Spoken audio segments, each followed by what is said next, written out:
There's really no way to say that without him getting offended. But guess what the best thing for him to be is right now? Offended by you.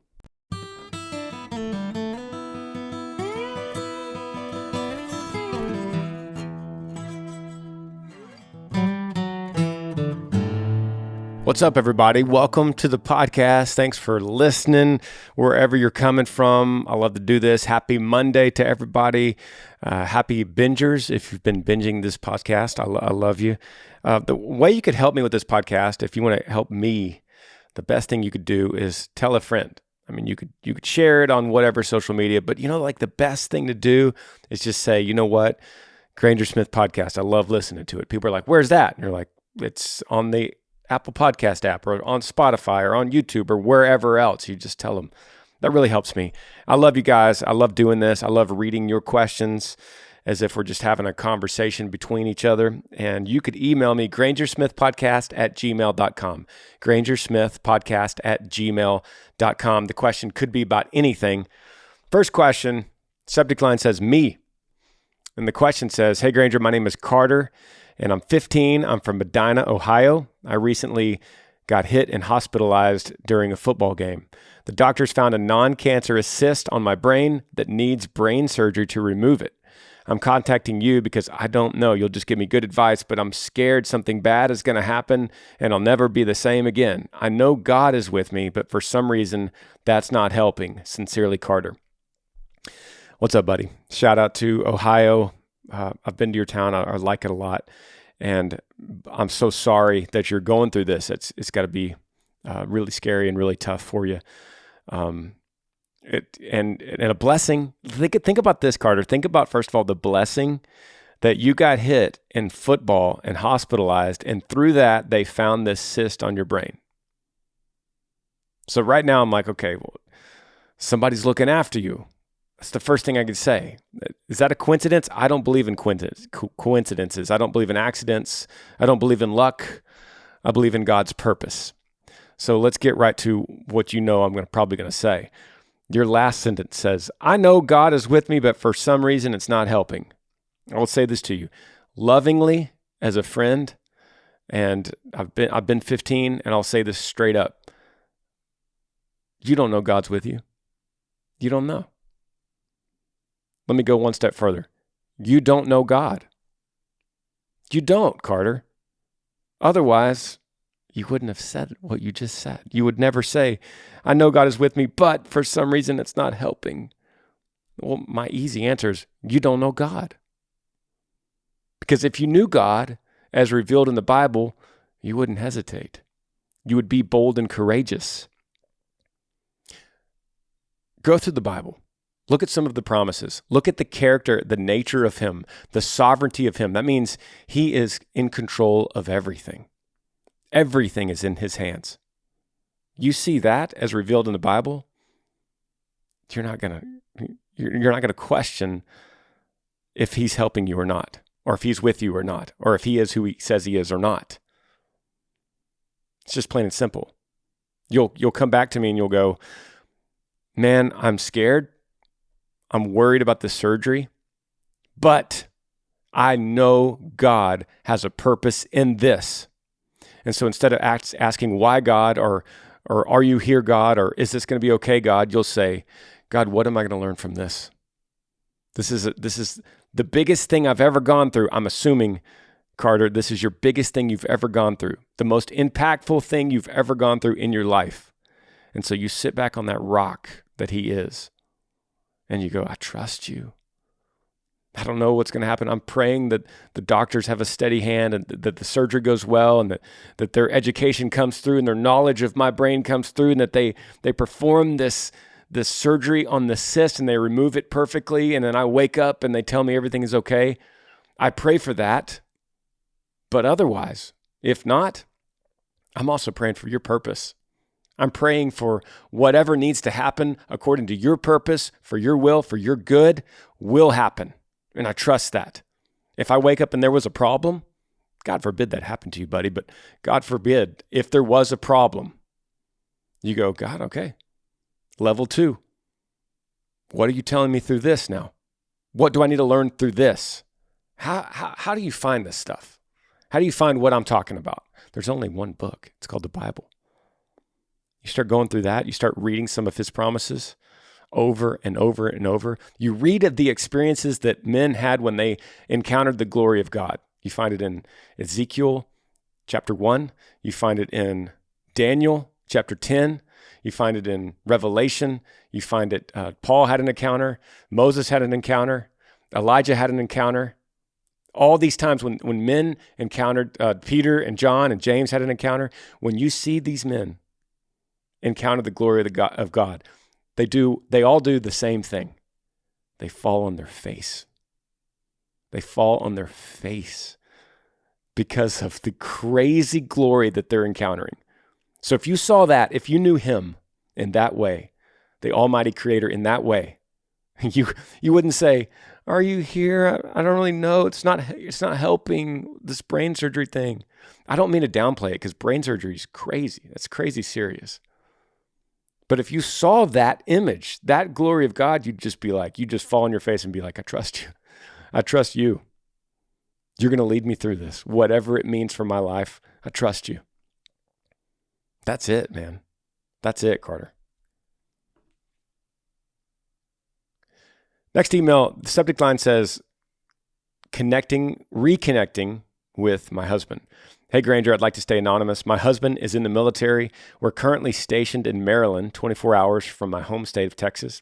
When I first moved here, my husband had been stationed here for a while, so he had already found a church for us to go to. The first day I walked into this church was the first day I finally felt like home, away from home. We quickly connected and began going to every service and activity we could. That didn't last long. After a couple months of going, my husband switched to a night shift where he works every other weekend, so it became hard to attend regularly. I would go by myself on the weeks that he was working, but then it got to where my husband stopped going even on the days that he was off. I mentioned going to church, and he always has an excuse of why not to go. This really upsets me because we both have always believed that it's important to be connected in a church wherever you are. Since he's been on the night shift, he's become closer with the men he works with who are atheists and have expressed that anytime we mention God, they say that. They have spoken very disrespectful about God, and still my husband likes to hang around them. He's been sleeping all day until he has to get up and get ready for work, and even on his days off, so we barely even have time together anymore. It just seems like he has no motivation anymore, and it breaks my heart. He was so full of life and joy, and I hate to see that it's gone. I've talked to him about this, but he's just not really taking it seriously, and I don't know how to get through to him. Any advice would be greatly appreciated. Thank you." Okay, Anonymous. It's a tough situation, but you're not alone. You're not alone in a situation like this. Let me start here. Don't nag him. Don't nag him. He's working hard. He has a difficult job in the military. He's away from home as well. He is stationed here in Maryland, and he's got a lot going on. Don't nag him about this. Don't say, "You used to have joy. You used to love the Lord. You're hanging around those atheist guys, and they're just bringing you down, and I don't want to go by myself to church." And hey, is that stuff not true? No, it's true. But you don't need to nag him about it. You don't need to talk in that way. Instead, you love him, and you forgive him, and you're there for him. Whenever he needs you, you are there for him. That's hard to do. It's easy for me to sit here on this podcast and say it. It's harder to do. But you get up on Sunday morning and you get dressed and you say, "Hey, babe, I'm going to church. Do you want to go with me?" And he says, "No, I'm tired. I'm just going to sleep." And you go, "Okay. Do you want to meet for lunch when I'm coming home?" And he's like, "Yeah, I guess." You're like, "Hey, since you've been working so hard and you're tired, you want me to just pick something up? I can pick some lunch on the way. I could pick it up and bring it to us." And he's like, "Yeah, I guess I'll take a burger." And you're like, "Okay." And you leave it at that. And you get dressed and you go. And you come back and you get the burger and you bring it back home. And you go, "Here you go, babe. You feeling a little bit better? You still tired?" And he's like, Well, of course, he's got a burger in his hand. So he's like, I'm feeling a little better now. And you're like, good. And you're like, man, Pastor so-and-so was so good this morning. It was good. It was exactly what I needed to hear. It just gives me so much peace. It just gives me, I just feel the presence of God when I hear him speak. And it was really good today. And he's like, yeah, I don't know. And then you just leave it at that. Over and over and over on repeat. This is what you do. And you just love him. And you're just there for him. You just forgive him. You don't nag about his friends or who he's hanging out with. Now, on the outside, you can go to some other people and you can go, hey, pastor, hey, Mr. Elder or small group leader or whatever. My husband's slipping. What can I do? What can I do? So you're seeking wise counsel. You're going to like a women's group and you're part of a small group with other women and you just pour into these women and you just tell them, I'm struggling with my husband. And someone else in that group is going to go, me too, same thing, same story. And you go, what do we do? And some of the older ladies then go, honey, here's what we would recommend. And then you just follow that. And you go, what should I say to him? And then in the meantime, you're coming home, you're bringing food, you're just super sweet. Don't let it get to you. You can't control him. You can only control how you react. I say that all the time on this podcast, right? Just love him. Love him. Be there for him. Don't let this eat away at you. Live it. Live out the gospel.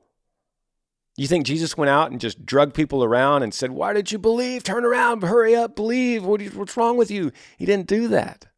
He just loved them. Do that. Read your Bible. Follow Jesus. Do that. That's my answer.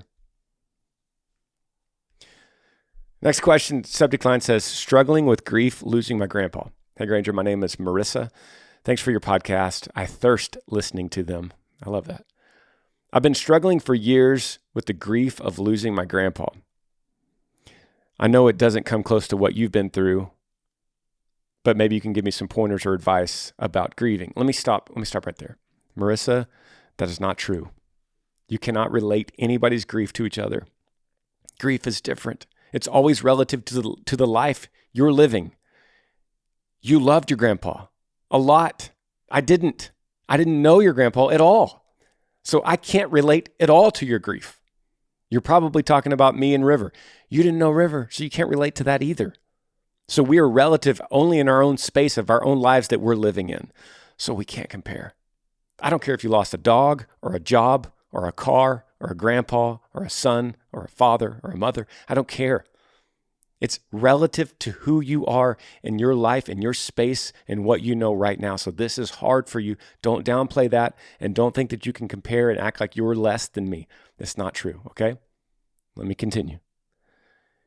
You said, even though I lost him in 2008, it still replays in my head the day that it happened and where it was at that moment and where I was when I found out. He was my best friend. He taught me a lot about life and fishing and horses. And I talked to God and I asked him, why did he take him away? And I just struggle with him being gone. Your song, That's Why I Love Dirt Roads, makes me think of him. And I thank you for that song. If you can please read this. I'm really craving for your advice and the Holy Spirit in you and your words.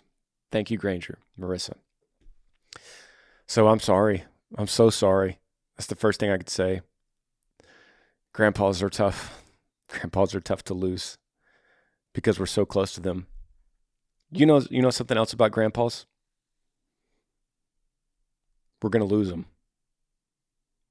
That's like that's the one person in our family that we're most likely to lose. I don't know statistics. I'm just guessing, but I'm going to say if there's anybody in your family, the most likely person for everyone that's listening right now to lose or has already lost is Grandpa. That was my first loss. I was 8 years old when I lost my grandpa on my mom's side. It was my first funeral. It was my first reality check of mortality and death. And I sat next to my mom as she was grieving the loss of her dad. And I sat next to my grandma who was grieving the loss of her husband. And I saw that from the 8-year-old eyes. And it had affected me. And we're all going to lose grandpas. Like, nobody listening, it's very rare that you would die before your grandpa unless you die of a young age, right? That being said, that doesn't change the grief. Grief is equal to the amount of love we have for him. So if you loved your grandpa a lot, which it sounds like you did, you're going to miss him. You're going to grieve him. You're going to mourn for him a lot, equal to the amount of love you had. So the first thing to see there in what I just said, the way we unpack that is like, I'm grieving a lot because I loved a lot. So the next question is, would I rather have not loved so that I would not grieve? It's like, of course not. That's ridiculous. There's no way I would trade the love I had for my grandpa just so that I wouldn't grieve. Okay, well, right there's a positive thing there. Like we already realize the love is worth it so much. The love you had for him is so valuable to you in your life and still will be forever that it's worth the pain of losing him. That's crazy, right? 2008's a long time. It's a long time to still struggle and to sit down and to type this email out to me for something that happened, 14 years ago. So I need you to think about this. You obviously loved him a lot, okay? At this point in your grieving, if this was 6 months, this is a different conversation. 14 years, here's the deal. You're going to have to start taking the things that make you sad, like the day that it happened and where you were when you found out. You're going to have to start using these things to your advantage, and you're going to have to start finding all the good things about him that still live on. For instance, you said some of it in your email. He taught you to fish. He taught you about horses, about life. So now every time you get around a horse, you have this little bit of gratefulness that's like, thank you, Grandpa. You taught me this. Every time you get that fishing pole in your hand and you cast out into the water and that lure hits the water and bounces off and sinks, the ripples come out, big bass comes and hits it, you think, thank you, Grandpa. You taught me how to do this. And you smile. You smile about it. You're not sad about it. You're not like, oh man, I lost him. I don't have him anymore. It's like you still do because you're fishing.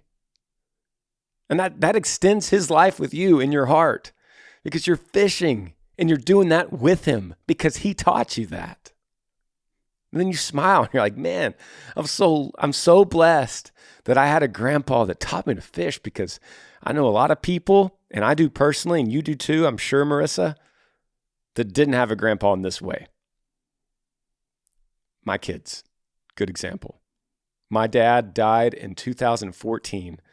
London was 2 and Lincoln was a newborn.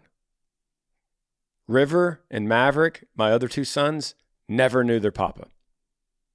My dad would have been such a good grandpa.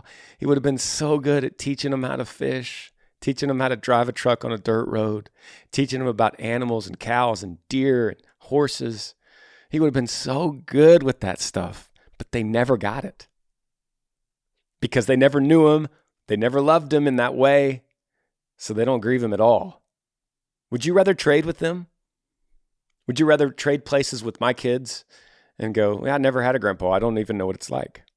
Or would you rather say, man, I miss my grandpa every day, but I'm so blessed to have had him because he loved me and I loved him and he taught me so much stuff that I still have today. And now when you teach somebody how to fish, guess who's teaching that person? Your grandpa. And most likely his daddy or his grandpa taught him. And it just passes down in that way. You are so blessed. Think of it that way. It's not a tragedy. Nothing in life is a tragedy. It's all purposed. God purposes everything. Use that. Realize that it's not meaningless.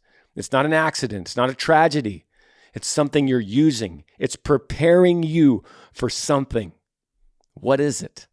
Listen to my words, Marissa. This is your road to healing. Let's take a break. Be right back.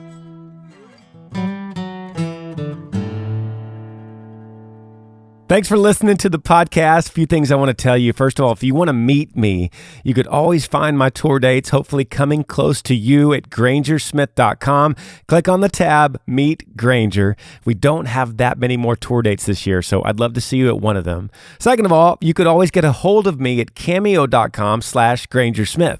That's how you can get a video announcement from me of some sort, telling you happy birthday or happy anniversary, or maybe some pep talk for you or anyone else that you want to send it to. Holidays is a great time to do this. You could also download the Cameo app at Cameo and then search for me, Granger Smith. It's super easy. I do these every day. I'll make a video message for you or whoever you want me to. Finally, the Yee Yee Apparel fall launch comes out September the 30th. I just did a photo shoot for this yesterday, and I love all the new stuff. New coats, jackets, long sleeve tees, short sleeve tees, hoodies, and caps, all ready for you. Go to yeeyee.com. Make sure you log in at 10 a.m. Central because you don't want your favorite sizes to be sold out. Back to the podcast. If you want to email me, email grangersmithpodcast@gmail.com, grangersmithpodcast@gmail.com.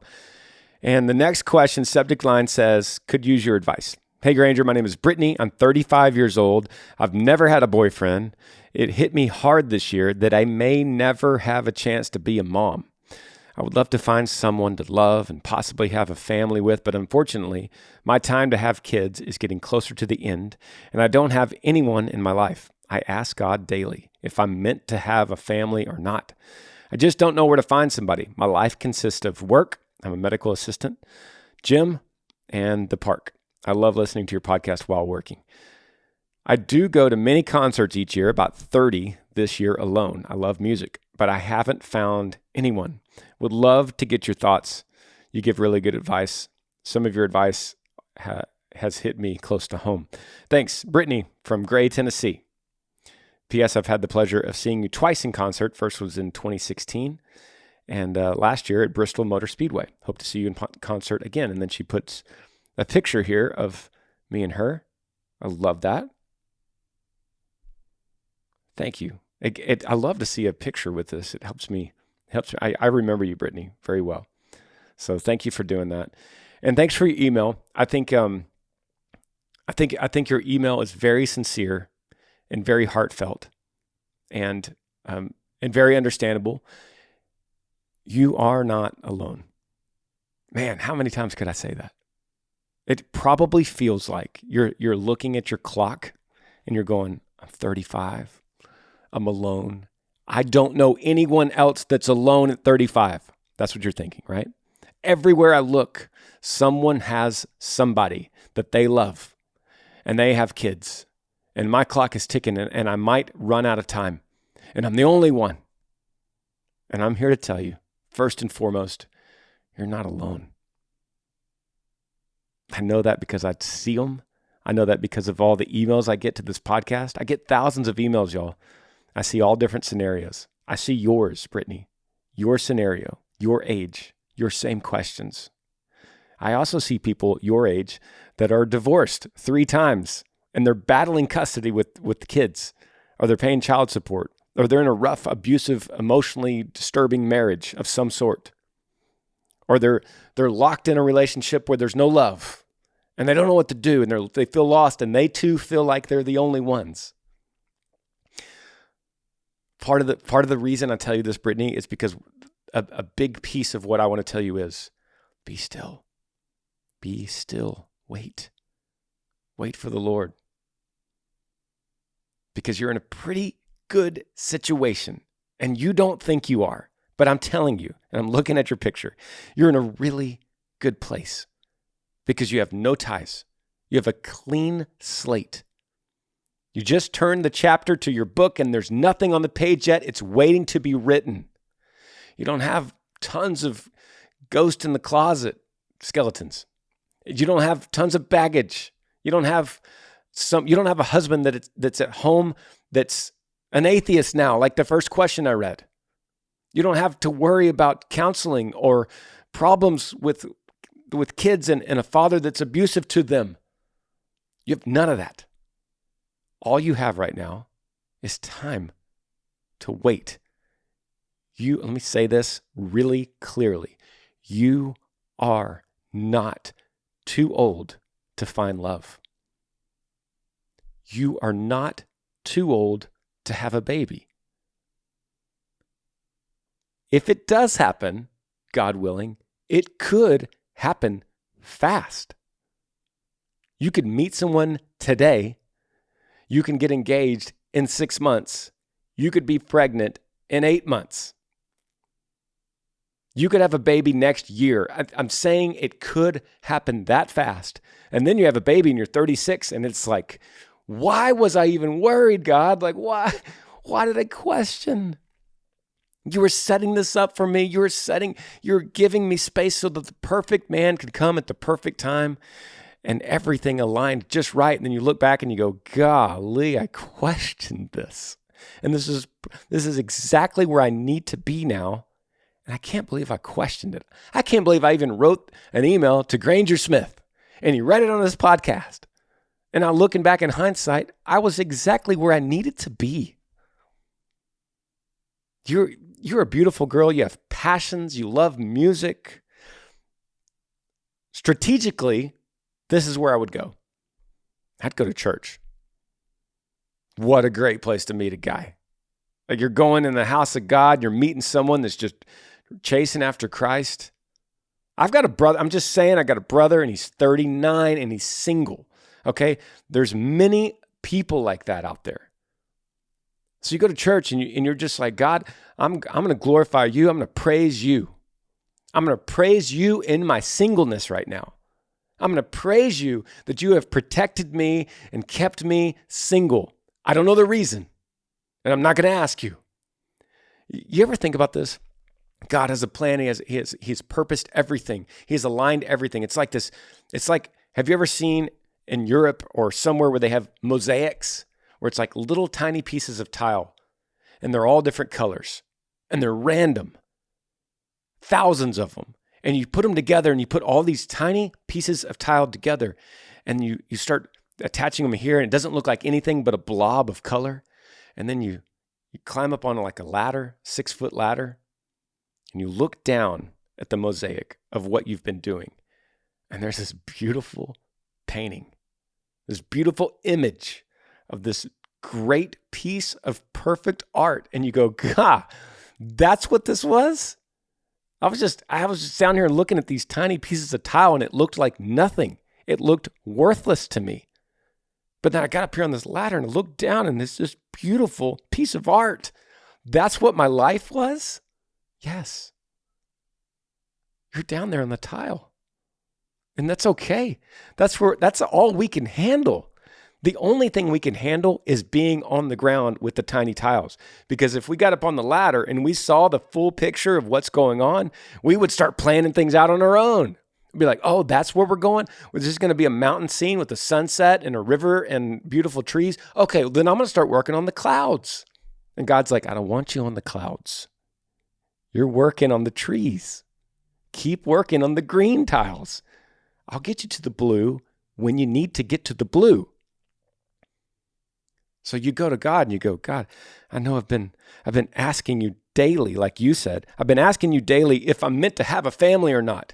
God, I just want to know, am I going to have a family or not? I've been asking you this every single day. Change it. Change the prayer.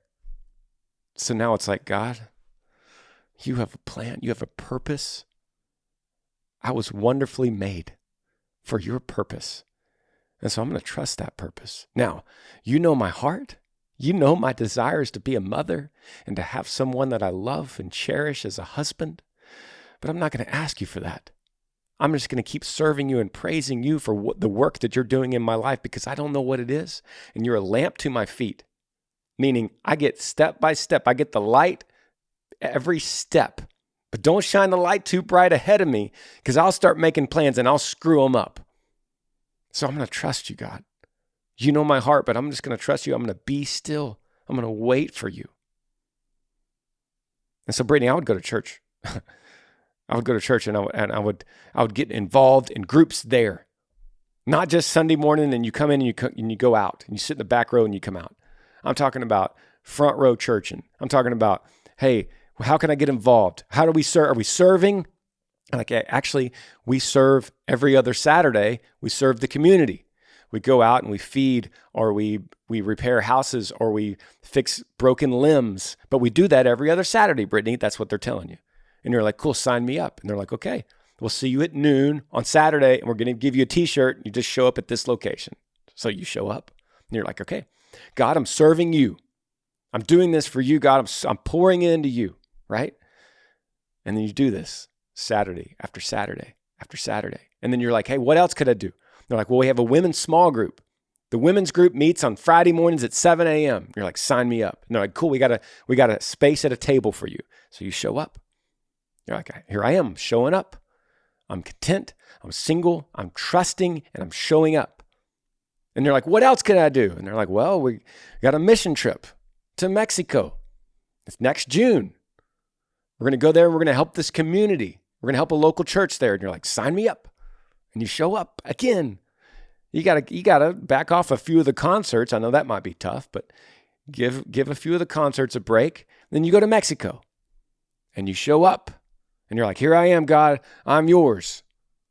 I'm not going to ask you questions. I'm not going to wonder. I'm just going to trust, and I'm going to show up and I'm going to serve. And then you go back home from Mexico and you go to your small group and you come back home, and then on Saturday, this new guy shows up. Just moved to town, 38 years old, handsome guy.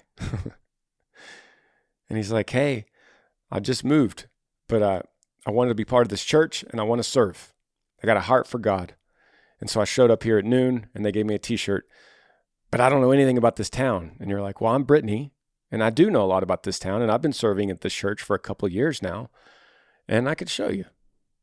And then your heart starts beating and you're like, hey, God, what are you doing? What are you doing? And God's like, just wait for me. Now, that's a hypothetical situation here, but I'm just saying, Brittany, this is the kind of stuff I could see happening to you. And then you're going to email me back. In fact, do this. I'm going to call it right now. I want you to do what I said, and I want you to have a heart like I mentioned, and I want you to email me back and say, Granger, guess what? I found this guy. And then you send me a picture of that. Don't send me a picture of me and you again. Send a picture of you and the guy. And then 8 months down the road, you send me a picture of that little pregnancy test that says positive, okay? Just saying. I'm pouring that into you right now. Next question. I'm all worked up. Subject line here says, thanks for all you do. Hey, this is Harrison. I emailed you a while back about a friend. I took the advice you gave me. It's definitely been a huge help. Another thing I'm struggling with is the same friend is not Christian anymore. Used to be, though. Side note, I am a Christian. The thing I'm struggling with is whenever I hang out with him or talk with him or find myself doing stuff that's not glorifying God with him, talking bad about people, swearing, etc. How do I best go about telling him that I'm trying to strengthen my walk with God, but he's hindering it, being a bad friend? Meaning, I'm just not very good to hang out with him because he is now the opposite of a Christian pretty much. He's been a longtime friend. It's just really hard. What are your thoughts? Harrison, buddy, thanks for emailing. Thanks for emailing again. And here's the deal, dude. If you're struggling, like if this is a problem for you, if you are wavering in your faith and it's creating a problem, you have to cut this guy off lovingly. And you got to do it in a way where you're like, hey, buddy, I need some space because I'm not in a good place right now. And I know this is hard to understand. I need you to know that I respect you as a friend and we've been friends for a long time, but I'm really trying to better myself, and I need to find a new routine. And he's going to take this pretty bad. I mean, there's really no way to say that without him getting offended. But guess what the best thing for him to be is right now? Offended by you. He's heading down a bad path. You're saying it yourself. He's a bad influence on you. Understandable. That's what happens when we get around bad influences. It starts wearing off. That's what we do as humans. When we collect in groups and tribes, we start becoming the core of the tribe. We start dressing alike and talking alike and watching the same movies and acting the same way. That's what we do as people. So it's not a surprise that you're saying it. So you got to cut it off. And guess what the best thing for him is? His good buddy that he's known forever is cutting him off because his good buddy needs to better himself and be closer with God. So that's going to leave him going, what? Man, but we had so much fun. And he's going to start questioning, like, maybe if he's doing that, maybe I should be doing that. Like, what's wrong with me? And all these questions start kicking up. And that's really good for him. It's also really good for you. So that's my suggestion, man. You got to cut it off. Not forever, but right now, until you get stronger in your faith, until you could speak up, until you could be convicted enough to not speak the way that he does, to not do what he does, to not follow him into these dark corners that he's going, until you could have enough strength to go, nope, not laughing at that joke. Nope, not going down that dark alley with you. Until you're there, and it sounds like you're not yet, which is okay, then you just go, hey man, I got plans Friday. I'm sorry. It's tough love. That's what you got to do. Next question, no subject here. It says, hey Granger, hope your day's going well. I'd like to stay anonymous. I'm in a bit of a slump. My dad and I have a farm. Our farm consists of a small feedlot, grain farming, and haying, a few cow-calf pairs. We can't seem to get everything done, and my dad is getting a little older. He's in his mid-60s. Don't get me wrong, I love my dad, but it seems like he isn't open to hiring anybody to help or trying any different ways of doing things to make this farm work better financially. What are your thoughts or ideas? Yeah, Anonymous, thanks for the email, man. And actually read this email on After Midnight a few days ago. And I think it's a good email, and I think it's a great question. And this is what I would say to you, brother. Number one, it's your dad's farm. I know that's tough to hear, but it's his farm. It's his way. One day, God willing, this will be your farm, or you'll have another farm. But right now, it's not. It's your dad's. So I can understand why you want to, you have this hustle mentality and you want to just grow this farm and make it huge financially and fix all these loose ends. And your dad's like, that's not the way I do it. And you have to respect and honor him for what he wants to do for his farm. And one day you could do it your way. So right now you could have open conversation with him and you could say, Dad, could I suggest some things? Now, here's the key. The key to this whole thing is when you have suggestions, you have a different way of going about this farm. You can't just bring this idea to him so that you guys can implement it. You have to start and involve him from the get-go. What I mean by that is he has to own it with you. He has to own the new idea. So it's open communication. It's like, Dad, do you recognize that this is a problem? This. And he's like, I don't really see that as a problem. And you're like, well, let me show you some examples of other farms that can do it this way. But we need to figure out, and maybe you know the way, right? But you go, I need to figure out a way to get from A to B. And you already have the answer, but you're not saying it yet because you don't want to own it yourself. So you're saying, Dad, I would love to get from A to B. Is there anything? Dad, you've been farming for a long time. Surely you have an idea. And he's like, I don't know. Now you're still not revealing that you've already researched how to get to B, right? Dad, how do you do this? You're a farm. What kind of stuff have you done? And he goes, you know what we could do? If we were going to do anything, we could do this. And you're like, yeah, Dad, that's a great idea. We could try that. And then, Dad, if we do that, then that's when you sprinkle your idea in. We could also do a little bit of this. And your dad's like, that's actually not a bad idea. Okay, well, maybe we start at harvest, or maybe we start in the spring. We start implementing this new thing in the spring. And let's split it up, Dad. Like, what am I going to do to help this? And what are you going to do? And he's like, well, I'll do this part and you do this part. And you go, done. Cool. So that way, anonymous, you're both owning it. You're both owning the solution together. You're honoring your dad. It's his farm. You're not changing it on your own will. You're involving him from the very beginning of the problem, and you're bringing him in together from the get-go, from the ground up. And so then when you have success and you look back and you celebrate and you go, Dad, we did it.